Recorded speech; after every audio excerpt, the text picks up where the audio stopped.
लेकिन उसके बाद जिस तरीके से मार्केट अब घूमा है ना, अब दिक्कत क्या है कि टेक्सचर बहुत शानदार है और साइन बन रहे हैं कि निफ्टी उस रेंज को तोड़ने के लिए तैयार है। इसमें बस एक ही दिक्कत है, ये तीसरा फ्राइडे है। आज 31 तारीख है। 17 तारीख के फ्राइडे का दिन आपको याद है, हम 24,350 तक गए थे। 24 तारीख का फ्राइडे याद है आपको, हम 23,650 पे चले गए थे।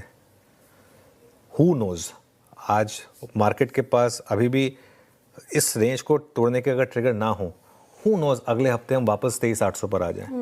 मैं ये नहीं कह रहा कि हम वहाँ पर आ जाएंगे, लेकिन यू नेवर नो। अभी मार्केट जिस तरीके से रहा है, ये मार्केट की अगर आप रेंज देखेंगे, 6 महीने का चार्ट देखेंगे अगर निफ्टी का, हम एक रेंज में रहे हैं। जितनी बार आपको लगा है कि एक रेंज टूट रही है, मार्केट वहाँ से ब्रेकडाउन दिखाता है। जितनी बार आपको लगता है कि मार्केट बस गया यहाँ से, 3 महीने का रख दीजिए, एक्चुअली 6 महीने में थोड़ा आपको वो उतना क्लियर नहीं दिखाई देगा, 3 महीने में तो एकदम क्लियर दिखाई देगा आपको। ये देखिए, ये 3 महीने का चार्ट है, ये देखिए। तो असेंशली हम एक रेंज में हैं।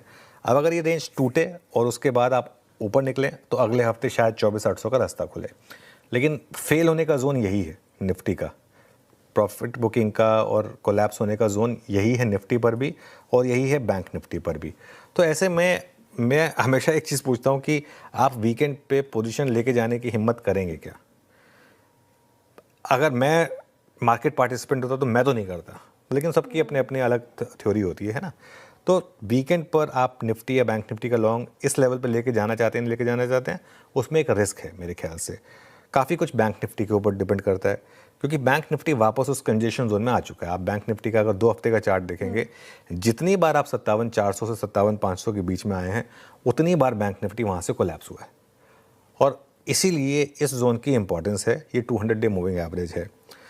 आप थीम्स पर फोकस करिए। हमारा फोकस पिछले कुछ दिनों से पहले आईटी पर रहा, और पिछले 3-4 दिन से, जैसा आपने बोला, ऑटो में रहा है। पिछले कुछ दिनों से चैट जीपीटी में भी और वैसे भी हमने ऑटोज़ पर एक मजबूत व्यू लिया था। आज भी अगर देखेंगे तो सबसे ज़्यादा ट्रेंडिंग मूव ऑटोज़ में मिला है आपको। एक क्लीन रन मिला है आज ऑटो में। और अगर नतीजे अच्छे हैं ना, तो ये मौके आपको मार्केट स्क्रीन पे भी दे रहा है।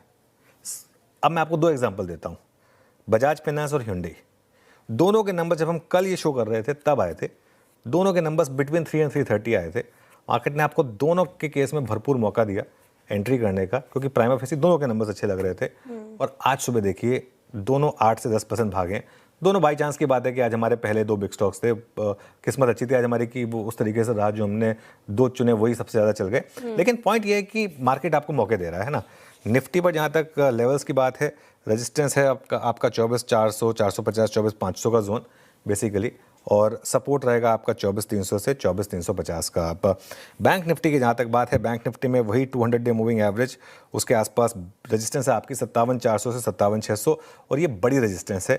और सपोर्ट अब आपका वेल डॉक्यूमेंटेड हो गया 56,800 से 57,000। ये वही जोन है जहाँ से फ्राइडे को मार्केट ने 56,800 से मार्केट रिवर्स हुआ था और डे हाई पर बंद हुआ था। आज हम डे हाई पर खुले, थोड़ा कूल ऑफ हुए, लेकिन फिर भी ये जोन है 56,800 से 57,000 का। लेकिन आप मुझे अगर पूछेंगे ना, मैं मार्केट को 1-2 दिन और दूंगा ये देखने के लिए कि हम उस रेंज को फाइनली तोड़ रहे हैं या नहीं तोड़ रहे हैं, क्योंकि 2 बार ऐसा हो चुका है कि मार्केट ने फेक ब्रेकआउट दिखाया, फेक ब्रेकडाउन दिखाया, इवेंचुअली कुछ नहीं किया और रेंज के बीचों बीच आ गया। तो अगर मान लीजिए वीकेंड पे कुछ आ जाए, जिससे सपोज करिए कच्चा तेल मान लो वापस 92-93 पे आ जाए, या कोई हाउलर नंबर आ जाए, ऐसा कुछ हो जाए मार्केट की तरफ से, यू नेवर नो, तो एक पॉसिबिलिटी रहेगी, भले ही लो प्रोबेबिलिटी इवेंट हो, वापस 23,800 आने की। तो स्टॉक स्पेसिफिक लेकिन अच्छे मौके हैं, उन्हीं पर फोकस